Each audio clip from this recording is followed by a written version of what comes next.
You don't really realise it when you're in the depot how much of an impact you have on people's lives. You're the heartbeat of London, really.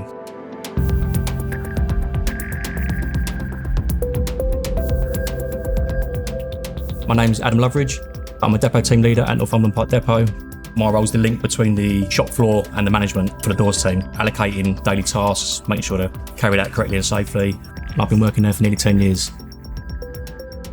Northumberland Park is a very welcoming depot. We're a very, very close-knit community, and every other Friday, me and the guys will come here to this cafe and we'll just have breakfast. The working culture is brilliant. Sustainability is a very important thing for us. We're always looking at ways to innovate and make things better and keep things in-house, and they're thinking about that greener future. We started having repeat failures of the energy chain component. Essentially, this is a pair of wires that runs through a mechanical chain that sits at the top of the door. Obviously, when the train's in service, they have thousands of door operations, so that wear and tear on that wire that's continuously moving backwards and forwards is going to take its toll. Essentially, it ends up breaking. The crux of that is the driver now needs to get out of service. Back in the depot, our free shift teams are already busy, have now got the additional load of extra service affecting failures. Sometimes they're replacing 3 a night. The procurement process started to try and get these chains in stock. The initial quote was heading towards the region of nearly £10 million. The best thing we could do was try and see if we can do this in-house and save ourselves some money.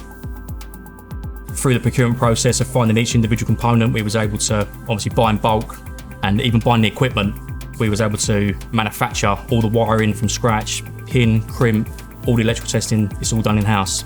We managed to get it all under £100,000. It was such a massive saving. The whole team's really proud of what we've achieved.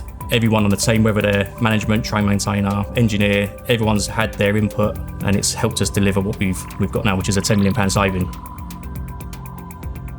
The initial saving of £10 million has sort of opened the box to allow us to do more things in-house. I mean, we're already starting to look at other things, and it's not just our team, it's other teams in the depot. We're just a small part of a big picture of what's going on. Being caring, open and adaptable defines who we are as a business.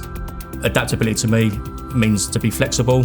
Everyone is adapting sometimes out of their own role, what they would normally do, to try and go a bit further than what their scope of their role entails, to try and do a little bit more. Knowing that you're getting people moving every day, I mean, thousands of lives you're impacting every day to get them where they need to go. You've only got to get on a Victoria Line train and think, oh, I've worked on this. You always start spotting numbers, recognising trains. You have a bit more of a personal attachment to them. It's quite rewarding.